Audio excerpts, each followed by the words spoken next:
When we think of ovarian cancer, you think of the very highly malignant, very poor prognosis cancer of epithelial cell carcinoma. But there's more to ovarian cancer than just ovarian cancer. There's multiple types and multiple subtypes. So in order to understand all of the different kinds of ovarian cancer, you have to be able to draw a cross-section of the ovary, with the epithelial layer on the outside, germ cells within the stroma. In between the epithelial cells and the germ cells is the stroma, where there are stromal cells.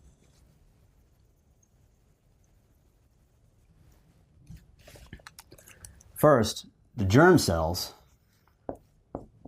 actually have a pretty good prognosis, and they come in a couple of forms.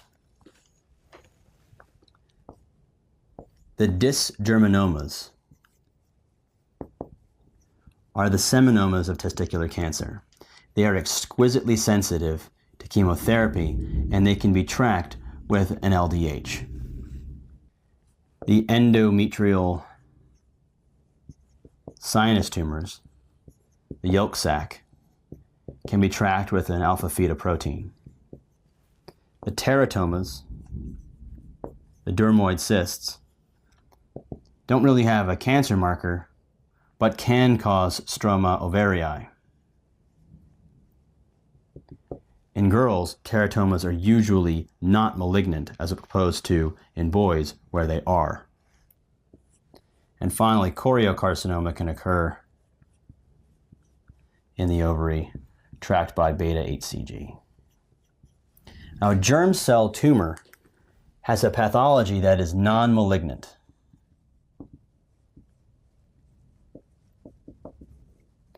And commonly occurs in teenage girls.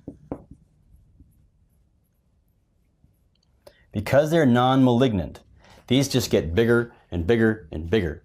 And so they're going to present as an adnexal mass.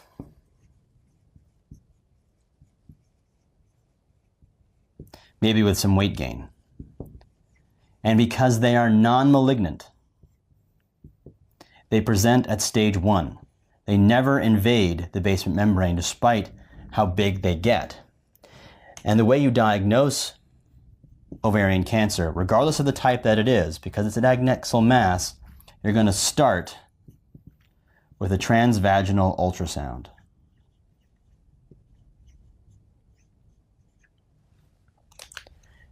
To treat it, you want to be conservative. Remember, these are young girls who eventually want to have kids. It's going to be problematic that they have a giant mass. You have to get rid of it. But rather than taking out all of their GYN structures, as we will with epithelial cell ovarian cancer, we can simply do a unilateral salpingo oophorectomy. Leave the rest of it, reserve her ability to continue through puberty and to have kids later on down the line. If we compare that to the epithelial cell tumors, this is the one you think of that has the poor prognosis. It also has a bunch of different types. Serous, mucinous, and endometrioid, along with Brenner's tumor. These are all considered cyst adenocarcinoma. This is very different than the germ cell tumor. The pathogenesis of these tumors is epithelial trauma, which essentially means ovulation. The more ovulations a patient has, the more likely they are to develop this tumor. Because each time you ovulate, the epithelial cell ruptures, the lining ruptures, and allows the egg to come out. And these are going to be extremely malignant. The patient is going to be someone who has suffered multiple ovulations. So risk increases with age, generally postmenopausal. The idea being, if the older she is, the more ovulation she has had.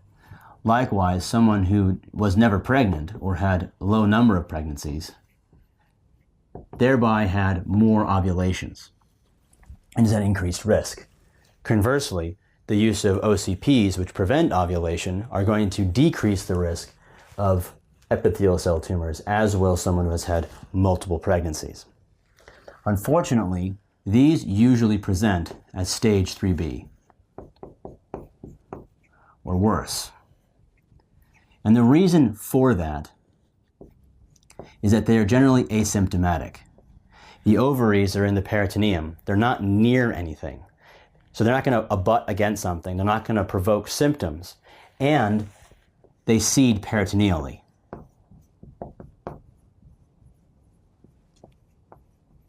Which means they spread quickly to organs around them. In advanced stages, you might have renal failure, small bowel obstructions, or ascites. In fact, if you see a question about a postmenopausal female with ascites and it's not due to liver disease, think epithelial cell ovarian cancer.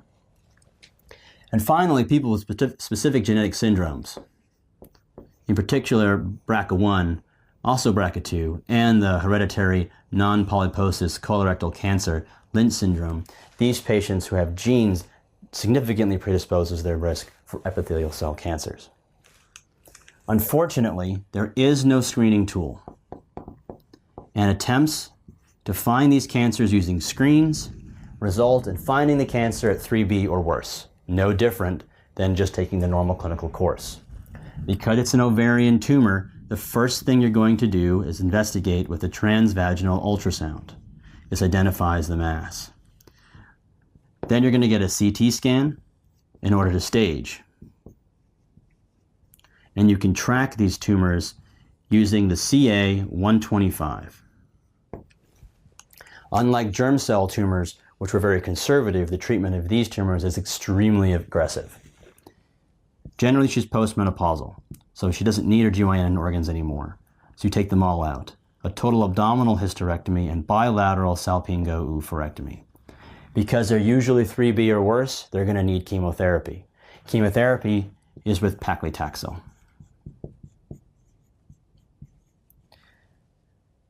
And there's a special consideration you need to make.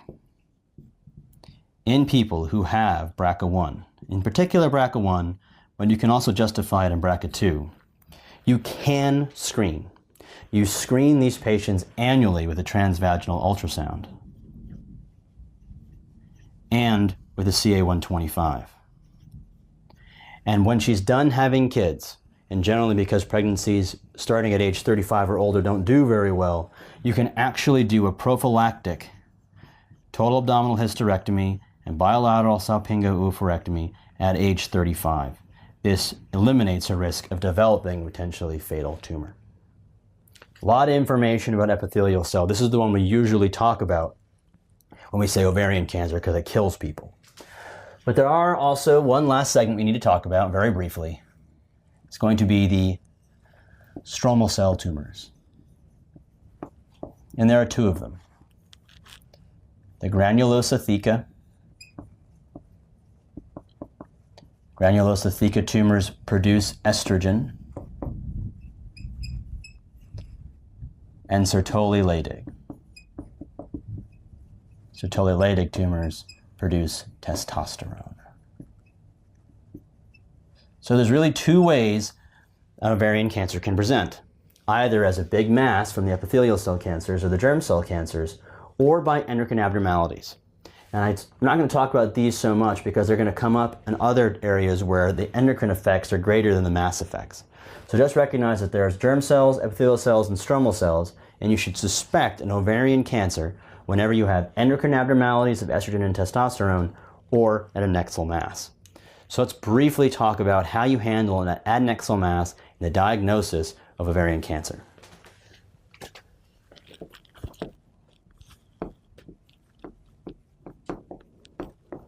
The patient comes in complaining of an adnexal mass, or you find one on an annual exam. Hopefully by now you've recognized the transvaginal ultrasound is the way to start.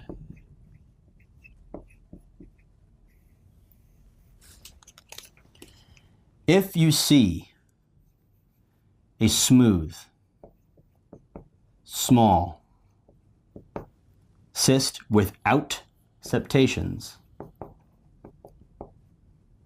you have a simple cyst. And a simple cyst is physiologic. You're going to have a whole lecture on adnexal masses later on down the road. So just take for granted right now that if you have a simple cyst, you can simply stop. No additional investigation needs to be made because it's probably not a cancer. On the other hand, if you have a large cyst that's not smooth, it's full of septations,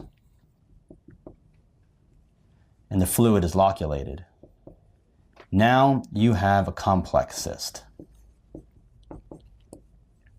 Biopsy is going to be the best way to diagnose it as an actual cancer, but you can generally determine from their age and their symptoms what type of tumor it's going to be.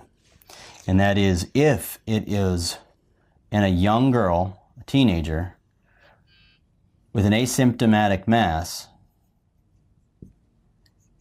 you're probably going to have a germ cell tumor. Germ cell tumors need to be treated conservatively with unilateral salpingo-oophorectomy. Leave her ability to have kids and to complete puberty.